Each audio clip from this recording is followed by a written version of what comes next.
एक कोशिश और कर, बैठ ना तू हार कर। तू है पुजारी कर्म का, थोड़ा और इंतजार कर। विश्वास को दृढ़ बना, संकल्प को कृत बना। एक कोशिश और कर, बैठ ना तू हार कर। दोस्तों, आज मैं आपको एक ऐसे महान इंसान की लाइफ स्टोरी बताने वाला हूं जिसे सुनने के बाद आपको अपने लाइफ में आ रही प्रॉब्लम बहुत छोटी नजर आने लगेगी। दोस्तों, ये कहानी है अमेरिकी इतिहास की सबसे महान प्रेसिडेंट इब्राहिम लिंकन की। यह कहानी शुरू होती है 12 फरवरी 1809 को, जब इस महान इंसान का जन्म एक झोंपड़ी में रहने वाले गरीब परिवार में हुआ और आगे चलकर वही इंसान अमेरिका का सबसे महान राष्ट्रपति बना। लेकिन इस व्यक्ति के लिए व्हाइट हाउस तक का ये सफर इतना मुश्किल भरा था कि अगर इसकी जगह कोई और होता तो वह डिप्रेशन में आकर शायद अपने आप को ही मार डालता। लेकिन जब यह बंदा मात्र 2 साल का था, तब इसके परिवार को एक जमीनी विवाद की वजह से अपना घर छोड़कर कोई दूसरी जगह शिफ्ट होना पड़ा। दोस्तों, आप अंदाजा लगा सकते हैं कि अगर एक गरीब परिवार को अपना घर छोड़ना पड़े तो उस पर क्या बीतती है। लेकिन प्रॉब्लम्स इनका पीछा यहाँ पर भी नहीं छोड़ रही थी। करीब 5 साल वहां रहने के बाद फिर से एक जमीनी विवाद के कारण उन्हें वो घर भी छोड़ना पड़ा और उस वक्त इब्राहिम लिंकन की उम्र मात्र 7 साल की थी। उस जगह को छोड़ने के बाद वो और उनका परिवार एक नदी के किनारे रहने लगा। यहाँ पर लिंकन के पिता खेती भी करने लगे। दोस्तों, यहाँ तक तो फिर भी ठीक था, लेकिन जब ये बंदा 9 साल का था तब एक बीमारी की वजह से इसकी माँ की डेथ हो गई और यहाँ से शुरू होती है इनके लाइफ का वो दौर। यहाँ पर कमजोर लोग टूट कर बिखर जाते हैं। इस बंदे को किताबें पढ़ने का बहुत शौक था।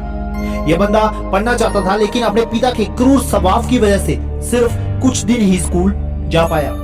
इसके पिता चाहते थे कि वो उनका काम में हाथ बटाए। इस बंदे ने खुद की एक नाव बनाई और लोगों का सामान एक किनारे से दूसरे किनारे तक ले जाने का काम करना शुरू किया और बचे हुए टाइम में लोगों के खेतों में जाकर काम करके पैसा कमाने लगा। कई दिनों तक काम करने के बाद उस बंदे को एक दुकान में नौकरी मिली। वहीं पर काम करते करते उसने बिना कॉलेज की पढ़ाई के अपने दम पर लॉ की पढ़ाई की। कुछ दिनों के बाद उसे गांव में पोस्ट मास्टर का जॉब मिल गया। कई दिनों बाद पोस्ट मास्टर की जॉब करने के बाद वहां के लोगों की परेशानियों को देखते हुए उसने राजनीति में आने का सोचा और उस बंदे ने विधायक का चुनाव लड़ा, लेकिन बुरी तरह से हार गया। साथ ही पोस्ट मास्टर की जॉब छोड़ने की वजह से पैसों की दिक्कत होने लगी। जिस लड़की से वह शादी करना चाहता था वो भी एक बीमारी की वजह से मर गई। सब कुछ उसके खिलाफ चल रहा था। यह बंदा इतना डिप्रेशन में चला गया कि उसने अपने आप को चाकू छुरियों से दूर रखने लगा, इसलिए कि कहीं वो अपने आप को ना मार दे।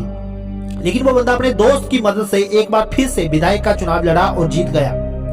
साथ ही वो बंदे ने जो लॉ की पढ़ाई की थी उसकी वजह से वो गरीब लोगों का केस भी फ्री में लड़ने लगा और करीब 20 साल तक वकालत की। लेकिन परेशानियां यहीं तक खत्म नहीं हुई।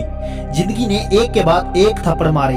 1842 में इस बंदे ने शादी की। उसके बाद इसके 4 बेटे हुए, लेकिन उसमें से सिर्फ एक ही बेटा जिंदा रहा, क्योंकि 3 साल की उम्र में उसके पहले बेटे की डेथ हो गई, 11 साल की उम्र में दूसरे बेटे की डेथ हो गई और 18 साल की उम्र में चौथे बेटे की डेथ हो गई। सिर्फ एक बेटा जिंदा रहा। यह बंदा हर तरह से हार रहा था, लेकिन हार नहीं मान रहा था। इसने वार्ड मेंबर का चुनाव लड़ा, लेकिन हार गया। उसके बाद खुद का बिजनेस शुरू किया, फेल हो गया। उसके बाद स्टेट रजिस्ट्रार का चुनाव लड़ा, हार गया। एक बार फिर से नया बिजनेस शुरू किया, लेकिन फेल हो गया। 36 साल का था तो नर्वस ब्रेकडाउन हो गया। 7 साल बाद कांग्रेस के लिए चुनाव लड़ा, लेकिन फिर से हार गया। 5 साल बाद फिर कोशिश की, लेकिन फिर से हार गया। 55 साल की उम्र में एक बार फिर चुनाव लड़ा, लेकिन फिर से हार गया।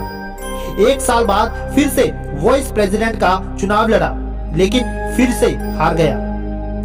59 साल की उम्र में एक बार फिर से चुनाव लड़ा, लेकिन फिर से हार मिली। इतनी बार हारने के बाद अच्छे धुरंधर भी टूट कर बिखर जाते हैं, लेकिन यह बंदा भी शायद एक ही जिद पकड़कर लड़ रहा था कि जब तक जिंदा हूं लड़ता रहूंगा। और शायद यही कारण था, इतनी मुश्किलों के बाद, इतनी हार के बाद भी ये बंदा एक बार फिर ट्राई करने के लिए तैयार था। 1860 में इस बंदे ने राष्ट्रपति का चुनाव लड़ा और अमेरिका का 16वां राष्ट्रपति बन गया। आखिर हार भी कब तक हराती इस बंदे को, जो हार मानने को तैयार नहीं था। राष्ट्रपति बनने के बाद इब्राहिम लिंकन ने बहुत से बड़े काम किए, जिनमें से सबसे बड़ा प्रॉब्लम दास प्रथा को उन्होंने हमेशा के लिए खत्म कर दिया। लेकिन 14 अप्रैल 1865 को इब्राहिम लिंकन अपने पत्नी के साथ एक थिएटर में नाटक देखने गए थे, जहां पर एक अभिनेता ने उनको गोली मार दी और 15 अप्रैल 1865 को वो इतिहास के पन्नों में अपना नाम दर्ज करवा के इस दुनिया से चले गए। दोस्तों, हारना बुरी बात नहीं है, लेकिन हार मानकर बैठ जाना बहुत बुरी बात है। इसलिए कोशिश करते रहना जब तक ऊपर वाला दम ना निकाल ले। आए तो निभाए किरदार जमीन पर, तो कुछ ऐसा जरूर करना कि जमाना मिसाल दे। जय हिंद, वंदे मातरम।